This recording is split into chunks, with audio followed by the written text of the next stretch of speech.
This is Denise Allen with PA Ancestors, and this is the final podcast episode of 2020. I am about ready to take a nice long break so I can sink into some home projects and family history work that I've had on the back burner.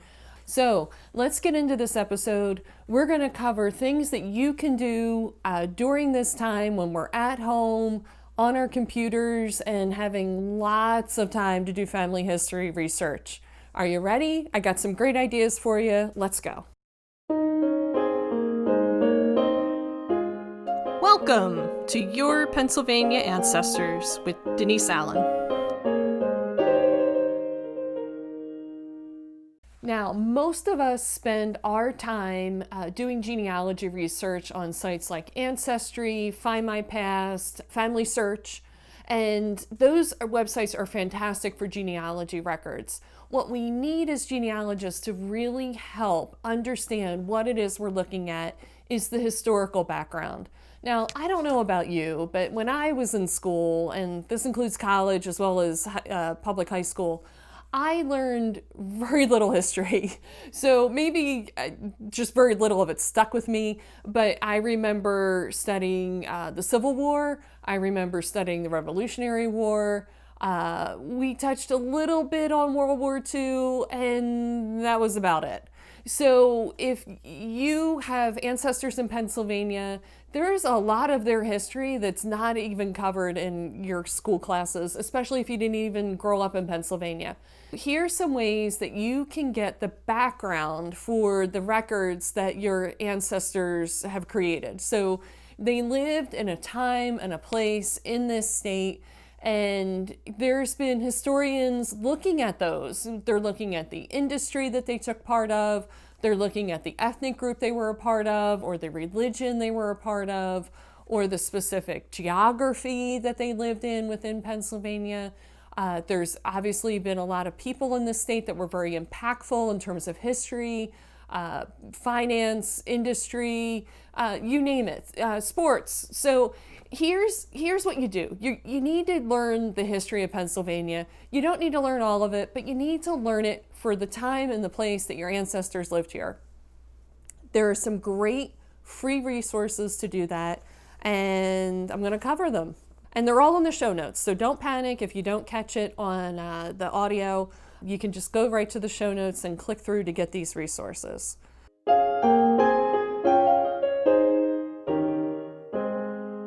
Okay, the first one is sort of the ultimate magazine journal for Pennsylvania history, and that's put out by the Historical Society of Pennsylvania.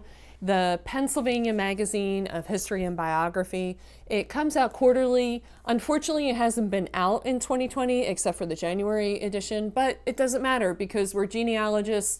We're always going back in time and focusing our interest way past 2020. And this journal started in 1877. So there have been 4 issues a year published since then.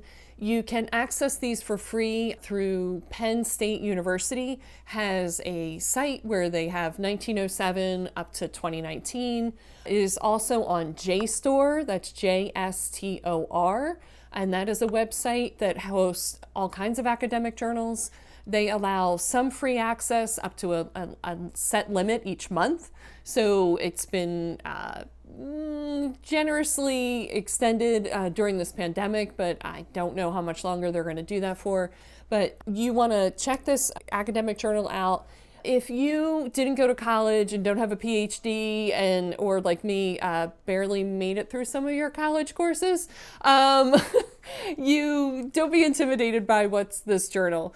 The articles are not very lengthy. They can be as short as 5 or 6 pages to as long as 20 pages, but you see the pages are small. And also check the footnotes. So the great part about footnotes is they're going to give you additional resources. Reading one of these old journals from, I think the year was like 1984, in the index, I looked up the section of Philadelphia that my ancestors lived in, which was Manayunk. That's in the kind of the northeastern part of the city. It's right along the Schuylkill River. There was a lot of industry there. It got a lot of immigration in the mid 1800s. My ancestors are one of those immigrants. And I found out reading this article about Philadelphia industry during that time period that a woman had written a dissertation specifically about this immigrant group that my ancestors were a part of. Well, reading that dissertation, which I found online for free, I found out a lot of information about the specific types of factories that were there, the ethnic groups, this kind of social activities that they did, the theater, gymnastics, singing groups. And it really painted a picture for me as a genealogist of what their weekly life was like, maybe monthly events that they went to. And it got me an idea of, when someone got married, maybe the kind of things that were going on in that community. They were Catholics, so different celebrations that they would have taken part of throughout the year. And it just really brought my ancestors to life. They were not just names and dates and headstones. So check this out. Don't be intimidated by the fact that it's an academic journal, that it's, mostly PhDs are writing in here and things like that. Let's break down the walls between academics and genealogists. If we do anything else in 2021, let's work on that. And we can start that as genealogists by reading some of these journals. The next thing you're going to want to look at as a genealogist is the Pennsylvania History Association puts out a journal called Pennsylvania History, a Journal of Mid-Atlantic Studies. This is put out by professors in history across not just Pennsylvania, but also the adjoining states. And this is also available on JSTOR and another site that hosts academic journals called Project Muse. The links are in the show notes to access this one. This one is a little less academic. The topics in it are, I'm just going to say it, a little more fun, a little more about social life of people, sports, theater, the mining towns that they grew up in. So it's a little more, for me when I read it, a little more of this approachable, sort of like a travel magazine, but I don't want to make it sound like these professors are writing travel magazines, but it paints a much more visual picture for me when I read this magazine of my ancestors' lives. So where the academic journal, I maybe had to follow it in the footnotes to find additional resources. The Pennsylvania History Journal of Mid-Atlantic Studies is a little more accessible to me. At least I found it a little more accessible, and you might too. So check out those back issues again. I think from 2010 and back are free access. They do tend to limit people's access to some of these things, but it's 2020. Email people. They might give you access to a particular journal article. Now, the last place to look for information on your ancestors and historical background to fill in this history and the gaps and the context about them is local historical societies and genealogical societies. Not every historical society or genealogical society has consistently put out publications during their time, but many have. So check with them. One that I've used is this bulletin from the Historical Society. Montgomery County never had a genealogical society. They've only had a historical society, but they put out this bulletin. And it is the more academically researched in terms of having footnotes, references that you can follow up on for topics that you find interesting. It was in this bulletin that I found out that my one ancestor who said he'd been born in Wrangletown, which is not a actual place name in Montgomery County, but was actually a town called Lancashire, and the nickname for it was Wrangletown, and I found out why it was called that reading an article in this bulletin. It was a small reference, but thankfully due to indexing, I found a reference to Wrangletown, and I was like, okay, so maybe it does exist. And then I read the article and found out Lancashire was called Wrangletown because of the continual fights in the bars in Lancashire. So Lancashire doesn't really exist anymore either. It's been paved over by a highway, but I now know that my ancestor was sort of telling a joke about this Wrangell town by saying he was born there. Maybe he was indicating he was born, as the saying goes, on the wrong side of the tracks, or he was born amidst some sort of fighting or something going on, or maybe he was born in a bar. I'm not sure, because this man was an orphan and I'm still using DNA matches to try to track down his biological parents. But check in with me in 2021, because I am determined to figure this one out. But the historical journal for the county gave me the context to understand what my ancestor was talking about when he made these references. They're also great for understanding the industries that your ancestors worked in, the waves of immigration that came into the counties, where they came from, what parts of the countries that they came from. So check out these local historical journals. They will be a goldmine for you for understanding your ancestors.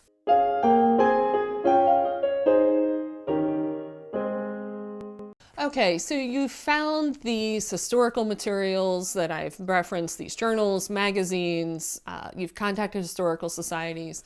Now, what are you going to do? Are you just going to start reading at issue 1 and go all the way through? No. Well, maybe if we stay locked in our houses long enough. But here's my suggestion. Here's how I've done it, and it might help you. So first, use the indexing to search surnames for your family, in particular counties, the towns that your ancestor lived in. So those are basics, names and places. Also search time periods. So if you're searching colonial Pennsylvania, that's way different than searching the 1920s in Pennsylvania. So search those time periods using the index and also the titles of the articles.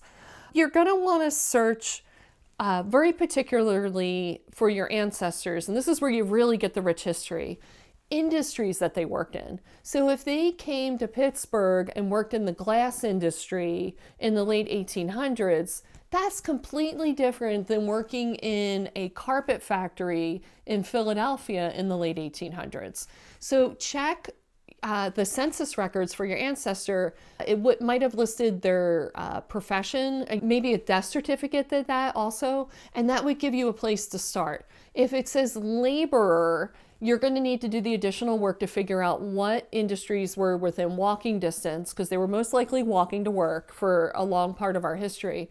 So the iron industry was big, where we had what they originally called plantations. Now we just call them iron manufacturing, or iron furnaces around Pennsylvania. If your ancestor worked in one of those, you're going to want to read the history of that. You know, who owned that place, who managed it, what other families were there, because all their lives intersect.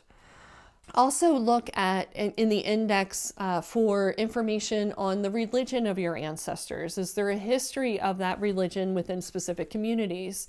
Also, the ethnic group of your ancestors. What was the history of that ethnic group in those communities? People that have German ancestry, German-speaking ancestors, know that they are really varied according to what area they came from, whether it was closer to Switzerland, whether it was closer towards France, if it was in Bavaria. You know, these areas, they all had different sort of traditions and ways of speaking, and they settled in different parts of Pennsylvania. And if you're looking at German speakers, and I'll go back to Montgomery County, if you look at German speakers that settled closer towards Philadelphia, they were completely different than the German speakers that settled in the northern part of the county of Montgomery. So really hone in on the specific area of the county as you're going through and doing this history research. And look for, as you're doing that, honing in, that kind of laser focus, the geographical boundaries. So those large creeks or the rivers that divided counties or divided parts of counties from each other. A creek is typically something that you can walk across. A river is something that you need a boat or a bridge to cross, is sort of how we delineate them here in Pennsylvania. And so those boundaries would have divided up different groups from each other.